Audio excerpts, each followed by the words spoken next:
Hello guys, Keep On TV, back for your new video. So I've got your questions up on my phone, so I'm going to answer them for the Q&A. So yeah, let's get straight into it. So first of all, Naked Sandwich has asked, rank these for Jack Grealish, James Maddison, Mason Mount and Todd Cantwell. So in fourth place, I'm going to go Todd Cantwell. In third, Jack Grealish. In second, Mason Mount. And first, James Maddison. So yeah, in that order. And also he's asked, Wan-Bissaka, Reece James, Kyle Walker, Kieran Trippier, Trent Alexander-Arnold. Which one of these was left-footed for England, lol? I don't know. Guessing Reece James? I have no idea. So, next of all, Pricey Boy 15 has asked, who going up this season and also who is going down in the Championship? So, the promoted team is going to go for West Brom and Leeds and Brentford winning the playoffs. The relegated teams are going to go for Luton, Barnsley and Wigan Athletic. I think that's currently the bottom three now. So yeah. BCFC George 5 has asked, what's your thoughts on Crowley being left out of the squad lately? Well, it's disappointing, isn't it? But we haven't really been missing him. Of course, he's recovered from his injury, but he's not starting games. He's just coming on for 10 or 15 minutes. So yeah, when he's fully recovered from his injury, hopefully he can start games again and make an impact like he did before he got injured. So yeah, Gazanga's asked, thoughts on us massively improving since Alberto Escobar came in as assistant? Well, you know, it's all down to him, isn't it? Nothing to do with the players, nothing to do with the formation, the tactics, bringing in Scott Hogan, nothing to do with that. It's all down to Alberto. So yeah, that's my thoughts on that. Who is your favourite Birmingham Scandinavian player? Mine is Eric. Who's the club? Well, I'm going to go for Sebastian Larsson. Of course, he's Swedish, and yeah, he was just an amazing player. He could score free kicks. He was the free kick master, and yeah, he was also good at whipping crosses in for strikers to get on the end of it. So yeah, he was a cracking player. I would have him at St Andrews. Probably not now because he's past it, but when he left, I was really good at him. So yeah. Also, how good is Erling Braut Haaland, and how good can he be? Well, he's an amazing player. He's 19.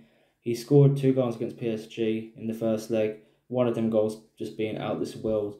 He scored 5 goals in one game this season as well. So he is gonna probably be one of the best players in the world in a couple of years, and probably will have a move to Real Madrid or a top club in Europe because he is just out of this world. So yeah, does the Champions League anthem give you goosebumps? It definitely does, mate. It definitely does. It's probably one of the best anthems in football, except for Keep Right On. So yeah, when it says these are the champions, I mean that just gives me goosebumps, to be honest. It would be good to see Birmingham in the Champions League one day before I die, but that's never going to happen, is it? So someone's asked talking about the Champions League, someone's asked the Champions League winners are going to go for Juventus. I think they'll finally win the Champions League. Euro 2020 winners are going to go for France to yet again win a major trophy, major tournament. Of course, they won the World Cup in 2018. So yeah, I think they'll go back to back in major tournaments. Underdogs for the Euros, probably say Switzerland, to be honest. They topped their group. They beat Belgium 5-2, I think, in the qualifiers as well. Or I'm not too sure if it was a friendly or not. But yeah, Switzerland are definitely one to look out for. They've got Shaqiri, Lewandowski, and that, yeah, Szczesny, I think. So best signing of the summer. That's a difficult one. I'll probably have to say Jose Perez from Leicester. Now, of course, you might laugh at me at that, but he's coming at Leicester and they're third in the league. They're probably going to get a Champions League spot, and he has contributed a lot to that Leicester team. So yeah, he scored a couple of goals and got a couple of assists. He's helped out Vardy. So yeah, and he's helped Brendan Rodgers implement his attacking style of football that he wanted at Leicester. So yeah, best bargain in the summer, I'm going to go for Martinelli from Arsenal.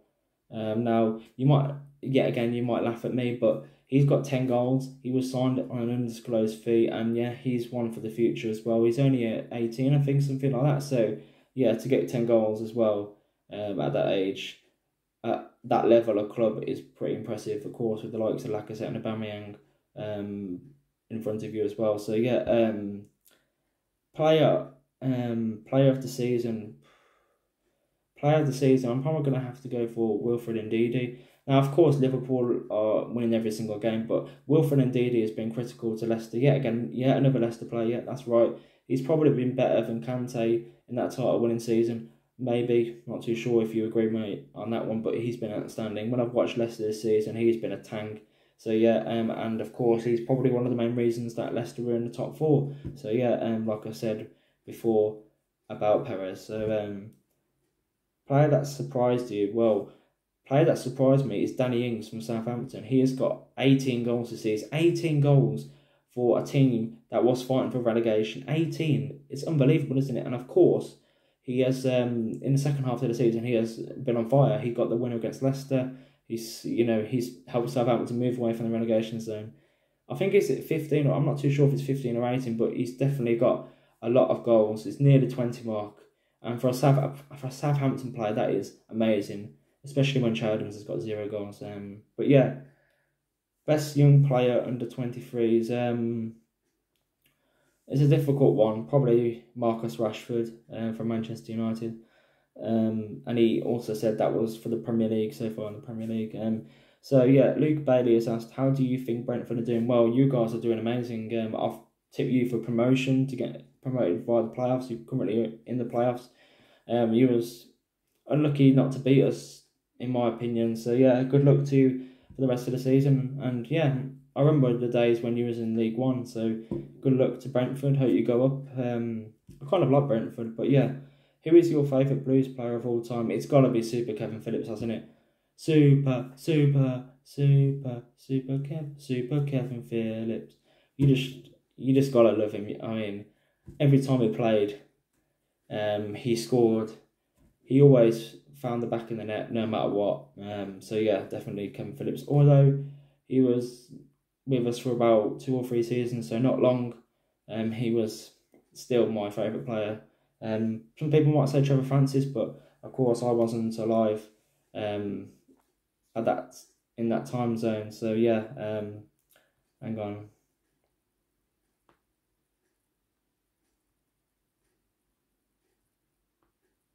So yeah, sorry, the phone just went off. So George Johnson's asked, what price would you sell Jude for? I would sell Jude for 25 to 30 million, but there's a catch to this.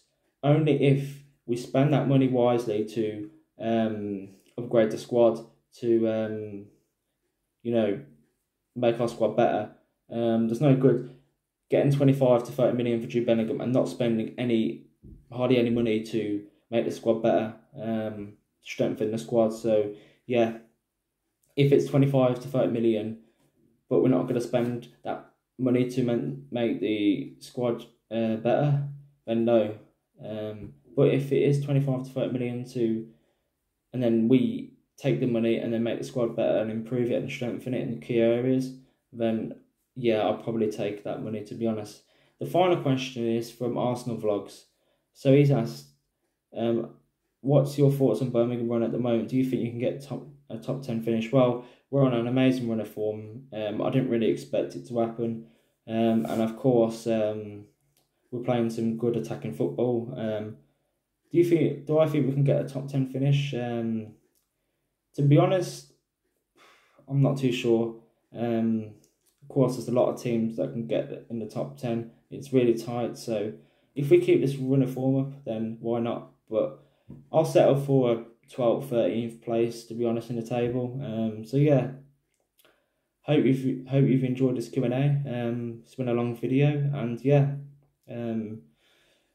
I'll do one of these again in a couple of months' time. Of course, I'm not going to do them every single week. So yeah, make sure you like, share, and subscribe. Keep on TV, and yeah, thank you for the questions, guys. There was some interesting questions, some really good questions. So yeah, make sure you like the video, by the way. I've probably already said that. So yeah, I didn't expect that many questions. So to have this many questions, especially when I've only got 80 subs as well, is really good. I really appreciate it, guys. But anyway, guys, the Sheffield Wednesday review will be out Saturday about 7ish. So anyway, guys, keep right on.